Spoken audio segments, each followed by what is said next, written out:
Muy buenas tardes.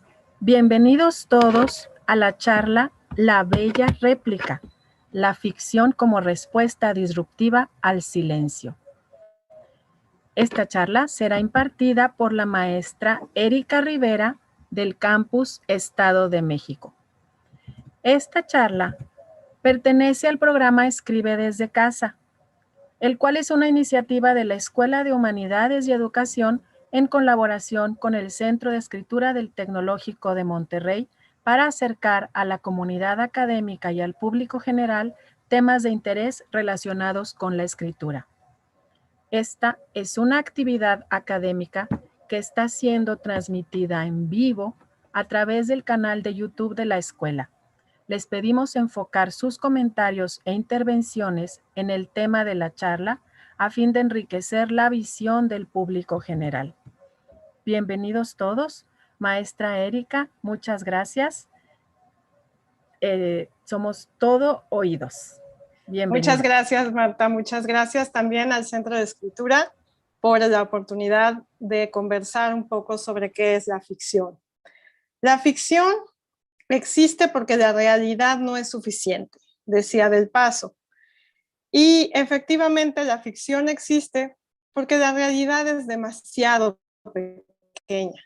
Pero podríamos empezar preguntándonos qué es ficción, emulando a Becker con su pregunta sobre la poesía.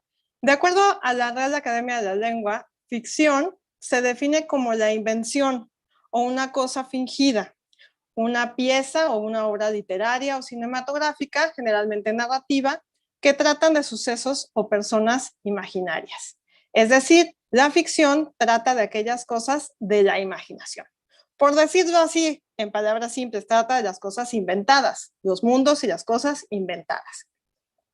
Todos los que trabajamos con ficción tenemos nuestra propia manera de expresar aquello a lo que nos dedicamos.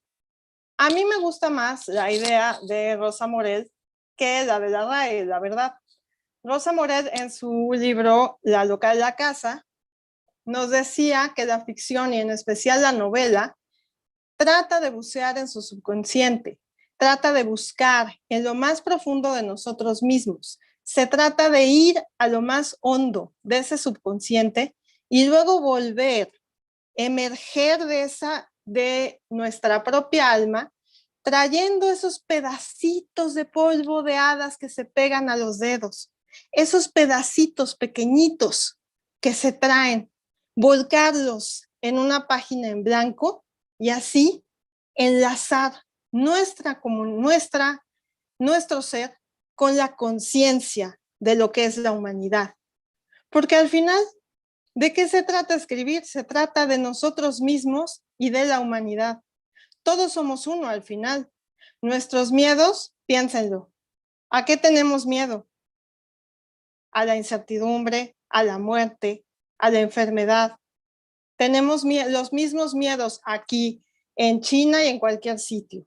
Nuestros amores son los mismos. ¿A quién amamos? A nuestra pareja, sea cual sea, a nuestros padres, a nuestros hermanos, a nuestros amigos. Entonces, somos uno mismo. Y por eso creo que la ficción se trata de enlazarnos con esa conciencia. Por eso podemos lograr identificarnos con esa conciencia de la humanidad, porque podemos hablarlo, podemos transmitirlo. La ficción está al servicio de nuestro narrador interior, de ese que necesita hablar, contar, y además le sirve a ese narrador, la ficción, le sirve para abrazar sus fantasmas o para exorcizarlos, según sea el caso. Y es que el acto de contar una historia, ¿cuántas veces hemos contado una historia? ¿Cuántas veces ustedes han contado una historia a un niño pequeño, a un amigo? ¿Cuántas veces han escuchado una historia? A lo mejor alguien ha tenido la fortuna de tener una de esas tías o abuelas que cuentan cuentos. Y eso nos encanta. Como seres humanos nos encanta escuchar la transmisión de un hecho de ficción o de una narrativa. ¿Por qué será que nos gusta tanto escucharlo? ¿Por qué a los niños les encanta escuchar 20 veces el mismo cuento o la misma película? Porque la ficción también está en las películas, en las series, todas esas que nos gustan de Netflix y nos roban los fines de semana, eso también es ficción. Y la ficción nos hace ser distintos. Entonces, ¿por qué a un niño le gusta ver 25 veces La Sirenita para gran alegría de sus padres y de otros adultos? Porque la transmisión de la ficción siempre es un momento especial. Imaginen a la humanidad cuando comenzó la humanidad. Afuera de la caverna llueve, caen truenos como los que están ahora cayendo, caen truenos, los relámpagos acaban de romper la oscuridad, pero la pequeña comunidad que está dentro de la cueva, los niños se acurrucan junto a los adultos, todos alrededor de una hoguera y todos mirando al centro, a ese narrador. ¿Y quién es ese narrador? Resulta que no es alguien especial, no es un ser, no es un nigromante, no es un chamán, es simplemente un cazador que les está contando las aventuras de ese día. Las aventuras que ese día pasaron al ver la cacería para traer el mamut a la comunidad. Y ese cazador está contándoles los detalles. Hacía frío en la mañana cuando salieron, las lanzas se descongelaban en las manos, avistaron al mamut lejos, y entonces, ¿cómo llegaron a, por fin, cazarlo? A través de esa narrativa, todos los miembros del grupo, los que fueron y los que no, comparten los mismos lances, son capaces de sentir esa emoción, y si el narrador es bueno, aún más. Entonces sentirán ese frío de la mañana, les latirá el corazón con la adrenalina de estar esperando para cazar al mamut. Y finalmente, todos van a ser muy felices cuando cacen el mamut y por fin lo puedan traer a la cueva. Esto hecho no solamente es para entretenerse en la noche y que no tenían nada mejor que hacer, no. Lo que sucede con el hecho narrativo, y especialmente con este tipo de hechos de ficción, es que refuerzan los lazos entre esa comunidad, robustecen su identidad, todos comparten las mismas emociones, los mismos dioses, las mismas diosas, por eso son capaces de ser comunidad, robustecen su identidad. Pero espérame, esa no es un hecho de ficción, me van a decir ustedes, estás hablando de una cacería real. Sí, es una cacería real, pero a que ese mismo cazador dentro de 6 meses, ya la narración es otra totalmente distinta. No sé si les haya pasado a ustedes, pero de pronto las narraciones crecen, cambian, se identifican. Eso es ficción, ¿ok? En tiempos medievales, la palabra escrita se convirtió ya en un bien preciado. No todo mundo podía escribir, no todo mundo estaba educado y la gran parte de la comunidad era analfabeta. Sin embargo, la ficción seguía ahí. La ficción estaba presente. ¿Dónde? En las calles, en los pueblos, en los mercados. ¿Por qué? Porque la ficción se transmitía a través de los trovadores, los relatores, los titiriteros, que contaban sus historias a través o sus poemas en plazas, mercados, castillos y donde quiera que hubiera un público que les permitiera escucharlo, porque al final el trovador lo hacía para ser recompensado, es decir, le pagaban de afuera en monedas o con comida o alojamiento, entonces buscaban ese tipo de público. Lo curioso es que este es un ejemplo de cómo los relatos en esta época cambian, crecen y se adaptan según el público que lo escucha o según las noticias que recibe el trovador. Entonces, por ejemplo, podría haber tenido una historia fantástica sobre el rey Ricardo Corazón de León y de pronto enterarse que el rey está preso. Y entonces ya no puede ser el héroe. Pero ahora cuenta una historia sobre cómo Ricardo Corazón de León escapó de la prisión. A lo mejor todavía no sale de prisión, pero los trovadores ya lo relatan, porque eso les va a ganar el favor de aquellos que los escuchan. De nada le serviría al trovador contar una historia donde el rey muere, a menos que esté en otra parte y su público esté de acuerdo con esa interpretación. Se daban casos curiosos de trovadores que contaban historias así. Entonces, por ejemplo, en la corte francesa, en la corte de Leonor de Aquitania, la historia sería, pues, Ricardo Corazón de León cayó batallando como un león así, tal cual, y entonces escapó de la prisión. Mientras que en la corte contraria, la historia sería, cayó como un cobarde y nadie nunca supo que él estaba siempre en la prisión y murió en la prisión. Sí, en las historias de los trovadores, los reyes podían estar vivos y muertos al mismo tiempo. Un poquito como el gato de Schrödinger, pero así es. Pero bueno, volviendo a la ficción, perdón. Si el trovador quería contar una historia que el público no le fuera a creer, que difícilmente el público fuera a parecerle creíble o que le pareciera bien, generalmente la transformaba en una leyenda o en un milagro, en el relato de un milagro, porque los milagros eran muchísimo más aceptados. ¿Y qué es eso? Ficción. ¿Ok? Volvemos a contar ficción. Volvemos a contar lo que el público quiere. Así que ahí, vestida de leyenda, vestida de oportunidad, aunque no se pudiera escribir, ahí estaba la respuesta al silencio. ¿Y por qué la ficción digo yo que es una respuesta al silencio?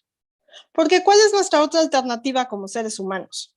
Los seres humanos o hablamos o estamos en silencio. Y el silencio, no me refiero a ese silencio rico que nos conecta con nosotros mismos, a ese silencio meditativo que es capaz de hacer una introspección, sino al otro silencio, al silencio que nos aplasta, al silencio que identificamos con la muerte. Porque si no hablamos, no estamos vivos. A ese silencio se opone la ficción, porque la ficción puede hablar por nosotros. Una narrativa puede convertirse en algo que cambia para nosotros. No sabemos todavía si nosotros la creamos a ella o ella nos crea a nosotros al permitirnos añadir belleza a este mundo, abrazar esos fantasmas que nos agobian, atravesar espejos hasta resbalar por la madriguera de un conejo y desaparecer, como lo hizo Alicia. Pero también el silencio es indiferencia. El silencio significa indiferencia para nosotros. Y por eso la ficción es su contrario, porque la ficción habla, replica, crea, cambia. Un texto, una serie, una película, podrá gustarnos o no gustarnos. Eso es otra cosa. Pero nunca nos deja indiferentes. Algo, aunque sea una pequeña semillita, un rasguño en el alma, se queda en nosotros y quién sabe, un día podría dar fruto.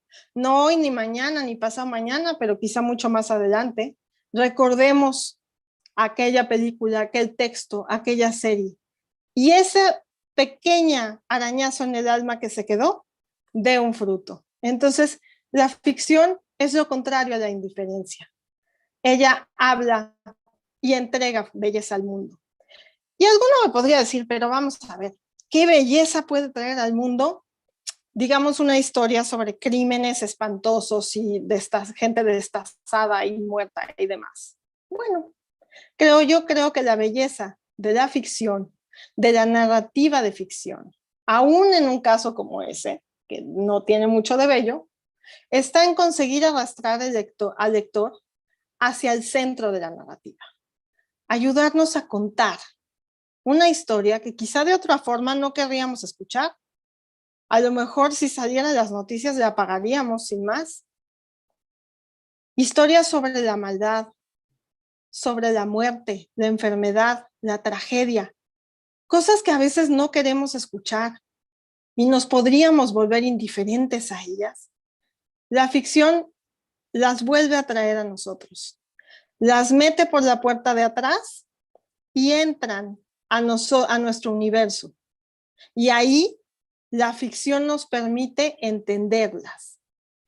Y a lo mejor esas sombras que siempre se han cernido sobre la humanidad, como la peste, el hambre, la guerra, la maldad, podemos entender un poco cómo hemos respondido a ellas o cómo habríamos podido responder. Y quizá con un poquito de suerte, tener una respuesta nuestra para esos mismos fantasmas, esas mismas sombras que se han cernido siempre sobre la humanidad. Por eso también, para mí, el principal papel de la ficción es arrebatarnos, es arrebatar al lector, arrebatarlo en el sentido de sacarlo de sí mismo, no dejarlo en su zona de confort, arrebatar al lector y conmoverlo hasta que lo arroje de golpe en un mundo muy distinto al mundo real. Y si no, díganme, ¿quién no ha pasado un par de horas distraído por completo del mundo con un buen libro? O una tarde completa, o ya un fin de semana si estamos en Netflix, anestesiando preocupaciones por doquier, viendo una serie todo el fin de semana. Y eso significa que nosotros podemos estar en el mundo de ficción. Esa narrativa nos arrojó al centro de la ficción. Dejamos atrás, afuera, el mundo real y estamos dentro de otra narrativa. Nos podría parecer fútil, incluso inútil, una pérdida verdadera de tiempo valioso que podríamos haber utilizado en cualquier otra cosa. Pero yo creo que no estamos tan perdiendo el tiempo. Al desenfocarnos del mundo cotidiano, podemos volver al mundo cotidiano con una perspectiva fresca, verlo desde otro punto de vista, uno que a lo mejor nunca se nos hubiera ocurrido de otra manera. A veces incluso ese mundo de ficción resuena en el mundo real y somos capaces de ponernos en los zapatos del otro, ver el mundo desde su perspectiva, como si fuera ese personaje literario, ese protagonista de la obra de ficción, del que tuviéramos que comprender sus motivaciones en una lectura. Y eso que estamos hablando del mundo real.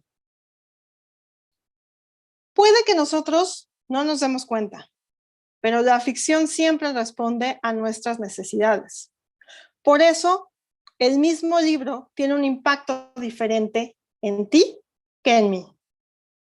El mismo libro, el mismo párrafo, es interpretado de maneras diferentes. Y normalmente hay tantas interpretaciones como lectores hay, o como espectadores. Una serie no significa lo mismo para uno que para otro. ¿Por qué? Porque la ficción responde y resuena, desde el fondo del alma. Y cada alma es diferente, por eso su interpretación tiene que ser diferente.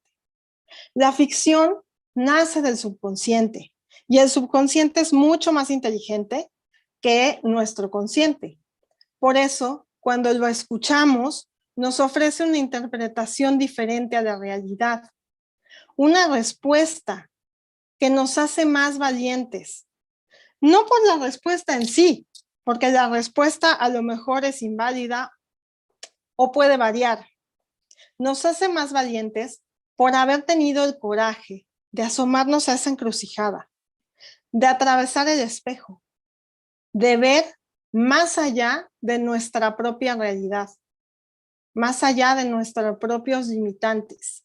Eso nos hace valientes. Y valientes nos hace la ficción que nos regala esa respuesta. Hasta podríamos dar quizá con ese unicornio que andamos buscando, si tenemos un poco de suerte y andamos un poco por los campos de la ficción. Del oasis de esa ficción se sale más fuerte, se sale más poderoso y con una comprensión distinta del mundo. Así pues, yo creo que el arte de la ficción, más allá que solo narrar lo inexistente, es nuestra capacidad de desdoblarnos, de ponernos del otro lado de ese espejo que nos atraviesa y vernos como humanidad desnuda, conectarnos entre nosotros como humanidad desnuda, porque a fin de cuentas el otro soy yo y yo soy el otro. Entonces podemos hacerlo a través de la ficción. Sin la ficción en nuestras vidas, creo que la realidad terminaría por apoderarse de todo. Como la nada en la historia interminable, esa nada que perseguía a los personajes y que desaparecía todo a su paso. Y esa nada me parecería que nos regalaría un mundo demasiado gris, un mundo que quizá terminaría por agobiarnos y donde la búsqueda de ese otro sería mucho más complicada. La ficción nos construye, nos transforma, nos desconstruye y nos vuelve a transformar. Las palabras, a fin de cuentas, son juegos y los juegos son palabras. Y nosotros podemos usarlas para enfrentar la indiferencia y la muerte, para responder ante la indiferencia y la muerte, para entender la indiferencia y la muerte y hasta para odiarlos. Para eso, solamente necesitamos muy poco. Necesitamos la curiosidad y el valor de decidir lanzarnos a la ficción. La ficción a veces es un mundo que intimida. Es un mundo que es solo para aquellos que están dentro de él, para escritores o para puristas o para gente que se dedica a estudiar. No, la ficción somos todos. Todos somos humanidad. Todos somos capaces de hacer ficción. Y a todos nos gusta la ficción.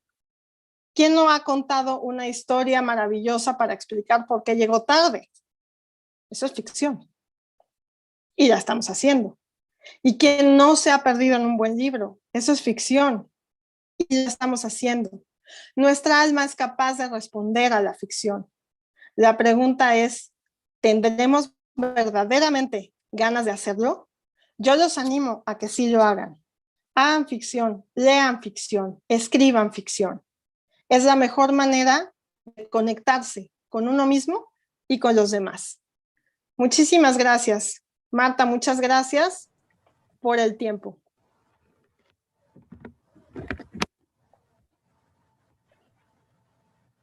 Muchas gracias, maestra. Y me encantaría escuchar a los alumnos si es que alguno tiene algo que decir. Déjame ver si tenemos preguntas. Sí. Hace ratito chequé y no había. Ah, mira, el Moisés sí tiene pregunta. Ah, perfecto. Hola, buenas tardes, Erika. Buenas tardes. Oye, me encantó tu charla. Muchas me llama gracias. mucho la atención ese otro nivel en el que la ficción nos envuelve, pero ese otro nivel que nos envuelve para descubrirnos. Es como un gran espejo, ¿no? Mencionabas que nos sustrae, como que nos saca de nosotros mismos, pero al mismo tiempo es para conocernos mejor. Es como si tuviéramos la capacidad de desdoblarnos, ¿no? Y hablabas de la capacidad del juego que tienen esas palabras y me gustaría que, no sé, ahondaras un poquito más en tú como escritora, cuando estás jugando con la ficción, ¿cómo consigues ese otro desdoblamiento o ese desdoblamiento para acceder a tu propia visión del mundo? Ok, gracias, Moisés. Bueno, como escritora trabajo con las palabras, juego mucho con ellas y entro en ese desdoblamiento con personajes, sobre todo cuando escribo personajes que no tienen que ver conmigo. Personajes que, por ejemplo, tienen un deseo de muerte que yo no tengo. Entonces, ese desdoblamiento me permite descubrir esa realidad, que hay personas que sí lo tienen, que buscan pues morirse por la causa que sea, o personas que tienen otros comportamientos, no sé. Ahora justo acabo de terminar un cuento sobre una mujer con doble personalidad. Hasta donde yo sé, nada más tengo una, pero el desdoblarme en ella me permite entender cómo sería esa vida, cómo una mujer con doble personalidad podría desenvolverse en la vida y qué situaciones puede enfrentar. Y eso me parece muy rico porque me enriquece a mí como persona. Nunca me lo había imaginado y ahora de pronto me lo imagino. Y creo que esa es la riqueza desde el punto de vista de escritora, ¿no? Y será esa como generación de empatía el que funciona en la ficción de conocer al otro, tratar de entender lo que le está ocurriendo al otro o lo que le ocurrió al otro, y por eso mencionabas al inicio esto de que genera comunidad, ¿no? Que Exactamente, comparten ciertos valores porque estamos tratando de vislumbrar o vivir lo que el otro pasó en la cacería, ¿no? exacto. Y a partir de ahí generas valores y generas esa sensación de empatía y de comunidad. Y por eso la escritura de ficción genera empatía. Puedes vivir al otro, algo que tú nunca habrías vivido. Y desde tu opinión, ¿consideras que es una de las, no sé, una de las cosas por las que se recomienda leer, por la Claro, generación de empatía? la generación de empatía es una de las razones más válidas para leer, entre otras muchas, pero a mí me parece que necesitamos generar esa empatía y si no la podemos generar de otra manera, la ficción está ahí como una respuesta, ¿no? Podemos empatizar con otros y sobre todo con otros que tienen vidas que nunca hubiéramos pensado tener. Creo que por ahí Muchas va la gracias. cuestión. Gracias. Tenemos Ya. 2 preguntas de Dinora Pesqueira de Campus Estado de México. Dice Dinora que ¿cómo podemos iniciarnos en la escritura? Ok, escribiendo. Sí, es una respuesta muy, muy simple, pero como muchas cosas se aprende haciendo. Entonces, para escribir, ¿qué necesito para aprender a escribir? Escribir. La página en blanco no es el enemigo, la página en blanco es amiga. La página en blanco es nuestra amiga, es donde vamos a vaciar nuestras ideas. No necesitas escribir la gran novela americana en el primer día. Simplemente escribir una página o media página, 4 líneas, ya es escribir. ¿Y sobre qué escribo? Sobre lo que te pasó hoy, cómo te sientes, qué viste, y deja que la pluma vaya. La pluma fluye y ella sabe por dónde ir. Así empiezo yo muchas veces. Empiezas escribiendo y la pluma se va por donde ella quiere. Pero lo más importante para escribir es escribir. Y lo segundo más importante es leer. Detrás de todo gran escritor hay un gran lector. Si no leemos, no podemos tener podemos escribir, pero no podemos tener las habilidades y las herramientas para hacerlo. Cuando leemos, decimos, wow, nunca pensé que este párrafo se podía hacer. Wow, ¿cómo crees que García Márquez utilizó este recurso? Bueno, pues si no lo leemos, no podemos encontrarlos y después no podemos imitarlos. Creo que por ahí iría mi respuesta para empezar a escribir.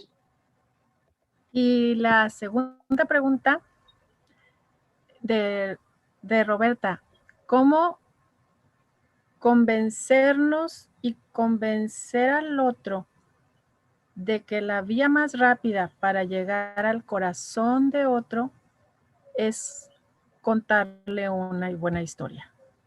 O sea, ¿cómo hacer podemos convencernos?